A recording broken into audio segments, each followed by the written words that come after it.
My husband's lover, Ella Perez, and I both had cancer. She was faking it, but I really had it, yet my husband, Levi Miller, didn't believe me. Later, I was captured and the criminal said, "Call your husband. If he comes, you will be safe." But my husband only said, "If you want to come back, just come back yourself. Don't expect me to pick you up." He personally pushed me towards death. When my skinned body lay in the morgue, he didn't realize that the dead person was his wife who would never make trouble again. Chapter 1. Mr. Miller, a female corpse has been found, matching the methods used 3 years ago. Levi gripped his phone tightly, his face serious, while the urgent voice of an officer came through the line. Ella, sitting next to him, sensed his emotional shift and gently tugged at his sleeve. "Levi, what's wrong?" "Ella, they found a body. If you're not feeling well, you don't need to go," he said, looking down and gently patting her head, his eyes full of concern. Ella shook her head and said firmly, "No, I want to go with you. This is my duty." I floated in the air, watching the scene, feeling a slight pain in my heart. Upon arriving at the scene, Ella immediately got to work. She carefully examined the body, her brows furrowed, her expression focused. I watched her, feeling a mix of emotions. Ella looked up and said to Levi, "This body has been dead for more than 3 days. The method is almost identical to the case from 3 years ago." Upon hearing this, Levi's face grew even more serious. He slightly frowned, carefully observing the body, not knowing if my current appearance was ugly to him. He saw a missing piece in my lower leg, and I felt a wave of tension. Then I shook my head and laughed at myself. Now that my skin was peeled off and I was unrecognizable, how could he possibly identify me? An officer asked curiously, "Mr. Miller, did you find something?" Levi collected himself and shook his head. "Nothing." I scoffed. As expected, he didn't realize it was his wife who had been missing for 3 days. I mocked myself inwardly. In his heart, I was never important. "Send it back to the morgue first, and then conduct a detailed autopsy," Levi said, pulling Ella back to the police station. On the way back to the station, Ella suddenly mentioned me. "Levi, I haven't seen your wife for several days." Levi's eyes flickered for a moment, then returned to normal. "It's fine. Last time I went to see you, she was arguing and said she was leaving home." Ella's eyes flashed with a barely noticeable smile. "You should still call her." Levi didn't respond immediately. He seemed to hesitate. Seeing this, Ella said, "I'll call." Chapter 2. She called, but it was met with a busy signal. Ella frowned. Could she have blocked me? Upon hearing this, Levi's eyebrows furrowed, and his tone became somewhat harsh. "Don't bother with her. She's always paranoid." I wasn't paranoid, just dead, unable to answer the phone. Was that my fault too? I stood in the air, watching all this, my heart full of helplessness and bitterness. My body was quickly transported back to the station, and Ella personally performed the autopsy. I watched her quietly, feeling a mix of emotions. The preliminary autopsy report came out that day. The DNA report would come later, being expedited. Levi stood before the report, his gaze fixed on the word cancer, a flash of panic and disbelief in his eyes. He walked to an empty corner and impatiently pulled out his phone. He opened the chat interface between us. The last message was from 3 years ago. I couldn't help but remember that after Ella came back, we never talked again. Levi typed for a long time, then closed his phone without sending a message. He instead called my best friend. "Is Isla with you? Tell her to come home when she's done making a fuss." His tone carried a hint of impatience. Hearing Levi's tone, my best friend snapped back. "I was going to ask you. I haven't been able to find Isla for 3 days. 3 days?" Levi's pupils dilated slightly, and he hung up the phone. He reopened my contact and called directly. He was met with the same cold, busy signal. At this moment, Ella walked over. "Levi, let's go eat. We've been busy for so long, I'm hungry."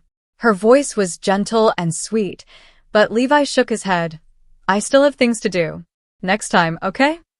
I floated in the air, watching him speak so gently, feeling a pang of bitterness. I followed Levi home. Levi suddenly started searching around the house. I didn't know what he was looking for. Suddenly, he found many medications in my bedside cabinet. Back then, to keep him from worrying, I lied and said they were vitamins. What he didn't know was that these were all anti-cancer drugs. Maybe it was my fault too.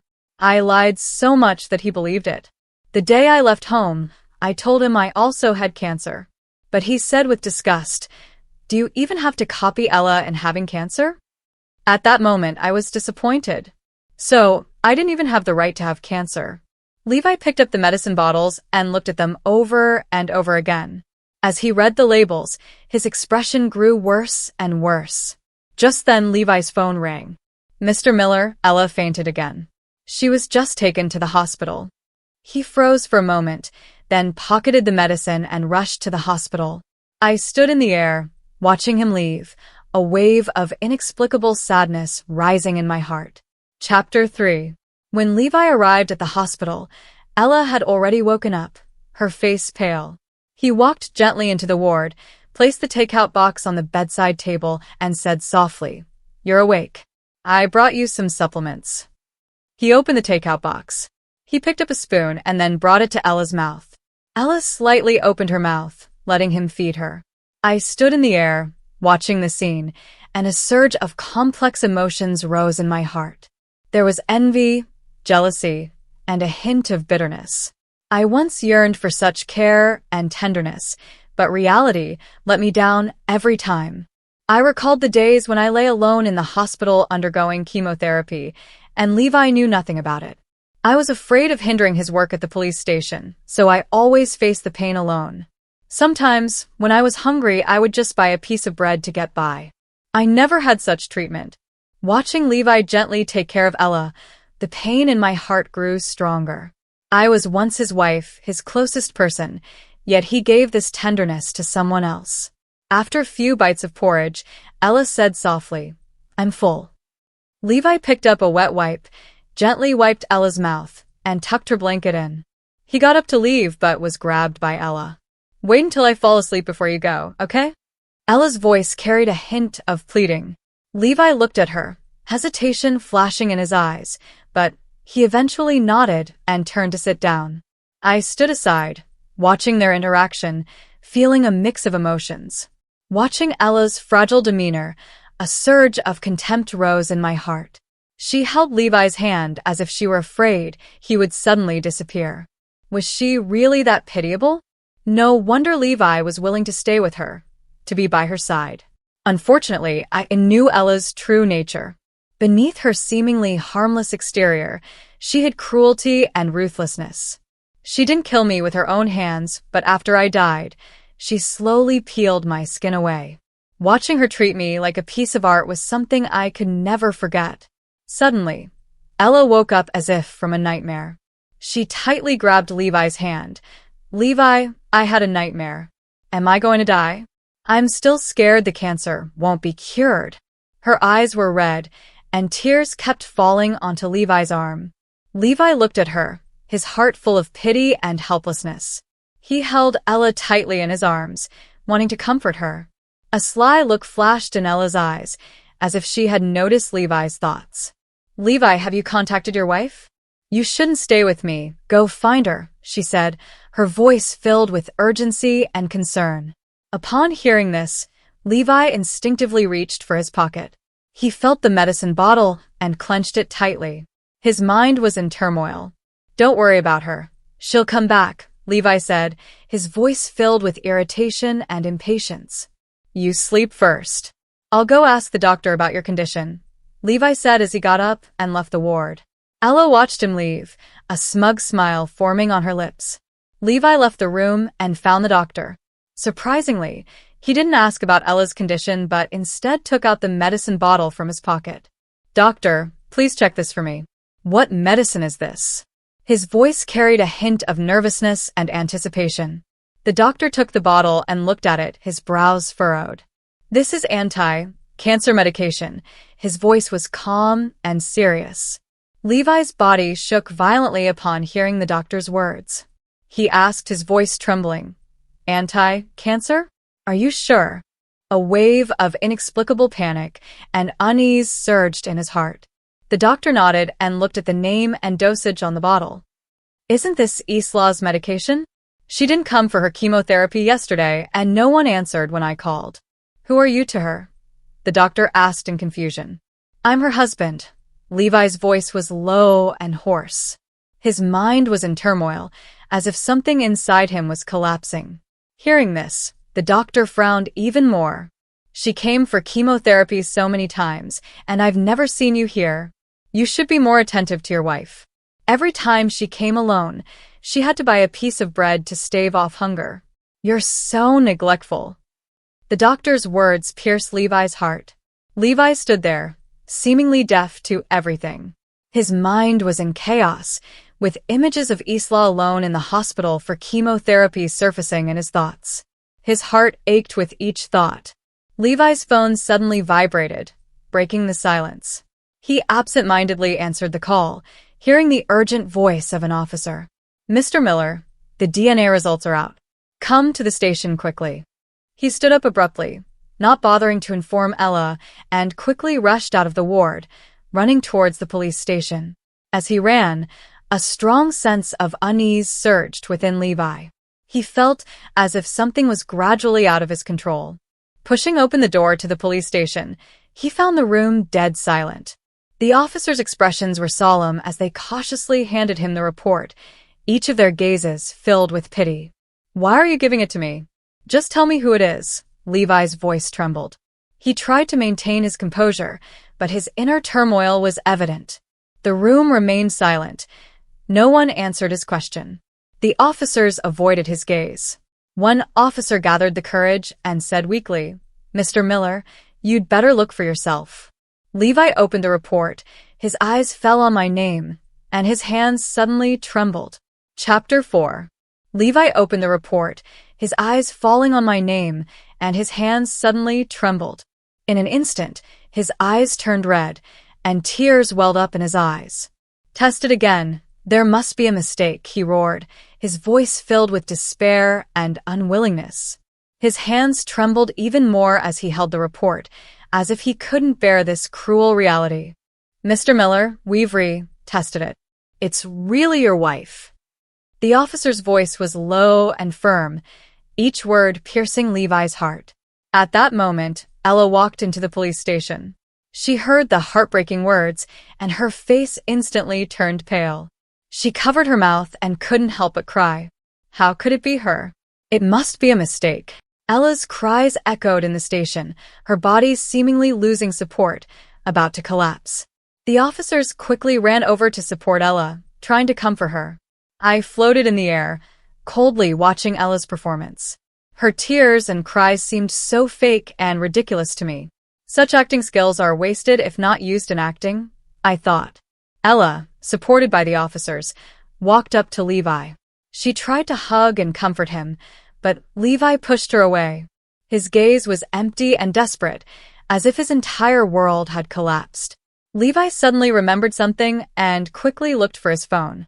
He scrolled through the call log and saw the call I made to him. His fingers trembled as they slid across the screen, finally stopping at that call log. He slumped to the ground, holding his head in his hands, as if he couldn't bear this cruel reality. It's my fault. I caused her death. His voice was full of self-blame and regret. Yes, I originally had a chance to survive. If he had come to find me then, perhaps everything would have been different. But he personally pushed me into the abyss. I recalled the third day of my kidnapping when the kidnapper suddenly said he wanted to play a game with me. Right now, your husband is with another woman. If you call him and he comes right away, I'll let you go. At that moment, I thought I saw hope. The call connected, and just as I was about to speak, Levi said directly, If you want to come back yourself. Don't expect me to pick you up. After he said that, he hung up the phone. At that moment, I seemed to hear the sound of my heart breaking. I knew I had been sentenced to death, and it was he who pronounced it. In this dead, silent room, time seemed to stand still. Levi's phone ringing broke the silence, but he acted as if he didn't hear it, with no reaction at all. Ella watched his distraught appearance, feeling a pang of pity. She reached out, picked up the phone, and gently pressed the speaker button. "Hello, is this Mr. Miller? This is the Sweetie Restaurant. Ms. Bennett ordered a couple set meal today. We haven't been able to reach her. Are you still coming?" The voice of the restaurant staff came through the phone. Ella glanced at Levi, wanting to refuse, but Levi suddenly spoke. "I'll be right there." His voice was low and firm. Ella felt a surge of unease. "Levi, how about I go with you?" Levi shook his head. "You don't go. Isla definitely doesn't want to see you." His words stabbed into Ella's heart, making her face turn pale instantly. Indeed, Levi was right. I really didn't want to see Ella. Levi came to the restaurant alone and sat in the seat I had reserved. The waiter brought dish after dish, all of his favorites. He didn't move, just quietly looked at the table full of dishes. After serving all the dishes, the waiter brought out a delicate cake. On the cake were just 4 words: "Happy anniversary." It turned out today was our wedding anniversary, a day he had originally forgotten. Levi sat alone in the restaurant until closing time. He numbly left the restaurant and returned home. He didn't turn on the lights, sitting alone in the living room until dawn. The next day, there was a sudden knock on the door. Levi opened the door and saw the package I had sent. He picked up the package in confusion and returned to the room. He opened the package, and inside was a USB drive and a document. He inserted the USB drive into the computer and opened the video file. My smiling face appeared on the screen, though I looked a bit pale. "Levi, I lied to you. I don't have cancer. I was just jealous. Jealous that Ella had cancer, and you took such good care of her. I'm leaving. Don't look for me. I've signed the divorce papers. You can be with Ella," my voice said in the video. Calm and firm. Levi's hands trembled as he took out the document from the package, looking at my signature. His eyes instantly turned red, and tears started to fall. He cried out in pain, his heart flooded with remorse and self-blame.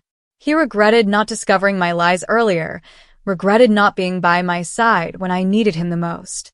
He blamed himself for neglecting me for Ella, making me endure so much pain and loneliness. Chapter 5. Levi slowly walked to the morgue, each step heavy as if it would shatter his despair.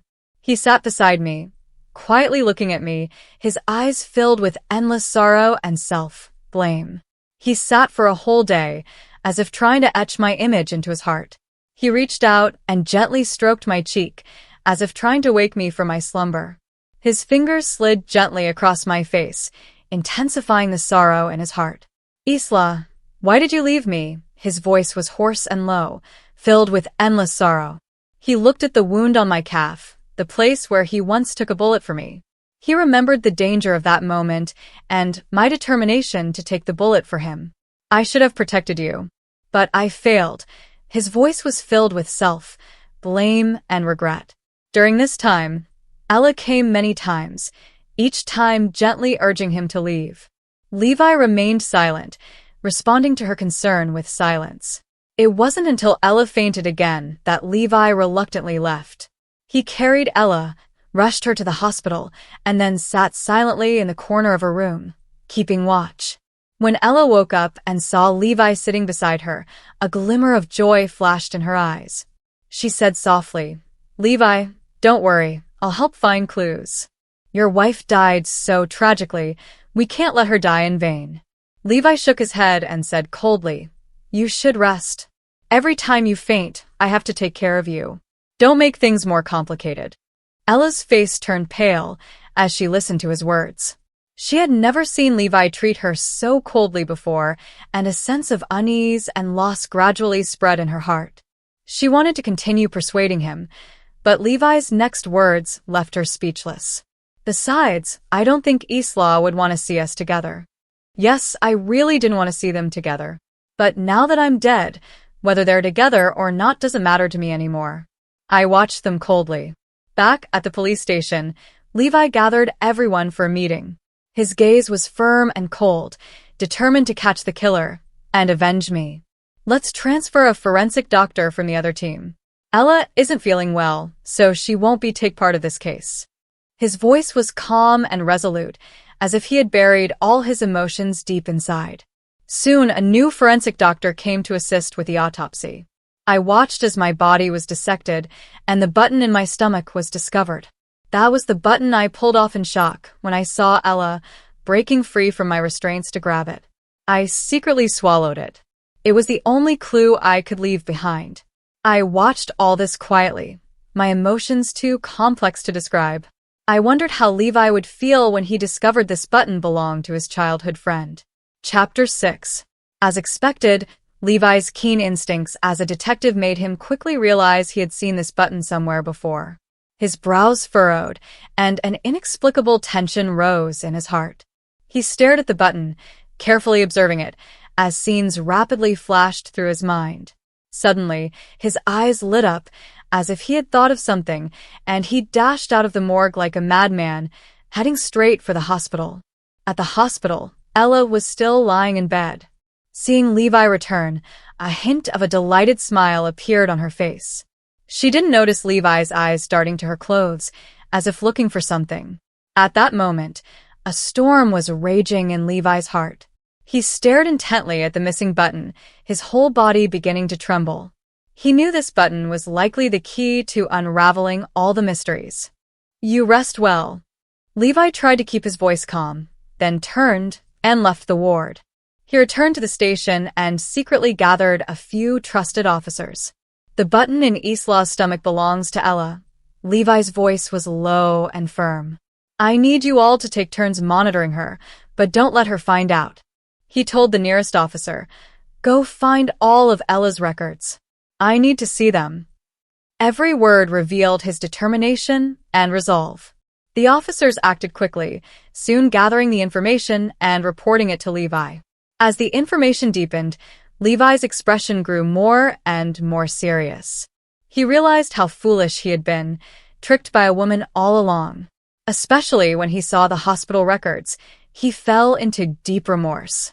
It turned out Ella never had cancer, and he had never checked to confirm it. And he had never truly believed me. Levi's hands clenched tightly, tiny droplets of blood seeping from his palms. His heart was filled with anger and self-blame. He wanted to seek justice for me. Chapter 7. Levi decisively ordered an officer to secretly monitor Ella at the hospital, instructing him to be very careful and not reveal anything. He knew this investigation had to be conducted carefully, without alarming Ella. Levi, meanwhile, took a team and headed straight for Ella's house. His heart was filled with doubts and unease, his intuition telling him there must be some secret hidden in this two-story villa. Ella's house was spacious and luxurious, but at that moment, it was just a crime scene that needed a thorough search. He ordered the officers to search every corner meticulously, not missing a single clue.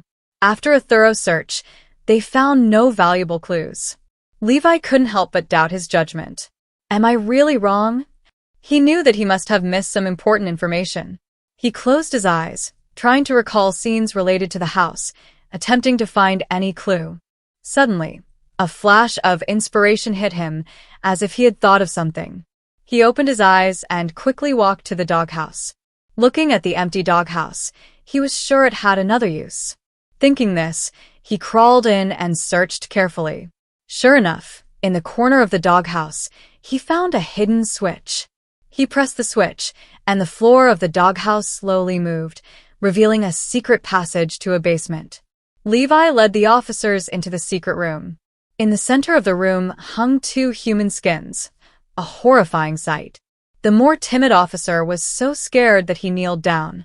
An officer pointed at one of the skins and said, "Isn't this Miss Perez?" Levi stared at the 2 human skins in front of him, a surge of unspeakable anger and sorrow welling up in his heart. He recognized the 2 skins, one was Isla, the other was Ella. It turned out the body from 3 years ago was Ella. So, who is the Ella now? Chapter 8. He felt as if he had fallen into a huge conspiracy, with everything around him becoming confusing and unclear. I floated in the air, watching everything in front of me, utterly shocked. So the real Ella was also dead, and I had lost to someone with a face like Ella's. This was the height of irony. Levi recalled how Ella suddenly appeared by his side as a forensic doctor, which was exactly 3 years ago. A pang of pain hit his heart. From that moment, everything had gone off track. He hadn't noticed anything. How laughable he was. He laughed self-deprecatingly, but tears came out. Because of someone who wasn't Ella, he had caused Isla's death. He couldn't accept this fact and violently vomited, as if trying to expel all the pain and regret from his heart. Watching Levi's pained expression, my heart was also filled with endless sorrow. Chapter 9. Levi hurriedly rushed to the hospital with his team, only to find the officer guarding Ella knocked out on the ground. His heart tightened, sensing something was wrong. It seemed Ella had noticed something and had started to act. He took out his phone and suddenly received a message. "Go home alone. I'll tell you everything." He knew this was from the fake Ella, and a complex surge of emotions rose in his heart. Ella's sudden departure made him realize that she must have some means to get information. He took a deep breath, turned to the officers and ordered, "Search the whole city for Ella. We must find her." Then he went home alone. He opened the door and saw the fake Ella sitting leisurely on the sofa. Levi walked over and said coldly, "Tell me the truth." The fake Ella looked at Levi, sighed, and said, "Didn't you see it? I skinned them both. I hung them up like artworks. I wanted to see what charm the people you liked had." I floated in the air, listening to these words, and felt that the whole fake Ella was twisted. Hearing these words, a surge of unspeakable anger and sorrow welled up in Levi's heart. He stared intently at the fake Ella, as if trying to see through her. "Who are you?" Levi asked. The fake Ella looked at her face and laughed self-deprecatingly. After a long time, I almost thought I was the real Ella. But I was found out in the end. "I'm Novia Barnes. I'm just a part of the revenge planned against you. You don't know, do you? Isla's cancer was caused by you. Remember every time I had you take supplements home? It was laced with viruses." When Levi heard this fact, a huge pain hit him. He couldn't accept this fact. It was because of him. He felt a wave of dizziness and almost couldn't stand. If Isla hadn't wanted to leave you, she might not have died so quickly, Novia continued. Levi suddenly rushed over in anger, grabbed Novia by the neck, and shouted, "Who are you? Why are you doing this?" His voice was filled with anger and despair. Novia looked at him and laughed sadly. "You don't deserve to know. Being found out by you is my failure, but our revenge against you won't stop." Saying this, she suddenly pressed the detonator in her pocket. Levi reacted instantly, trying to let go of Novia, but it was too late. With a loud bang, the entire room was instantly engulfed in flames. I floated in the air, watching everything unfold before me. Chapter 10. Levi lay on the hospital bed, his face pale, seemingly in an endless sleep.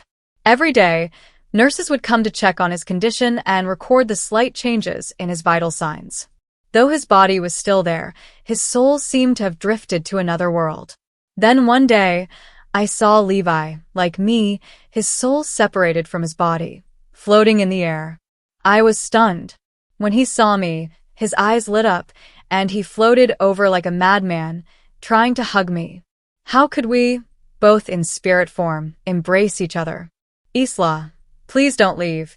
His voice was filled with endless pleading and pain. I looked at him, feeling a mix of emotions. The past resentment and anger had gradually faded with time. I smiled at him and said, "I hated you, but I don't anymore." Hearing my words, a glimmer of hope flashed in Levi's eyes. He thought I had forgiven him. I continued, "But I won't forgive you either. Go back. I don't want to be with you even after death." He instantly slumped, as if he had lost all his strength. He looked at me, then silently floated back to his body.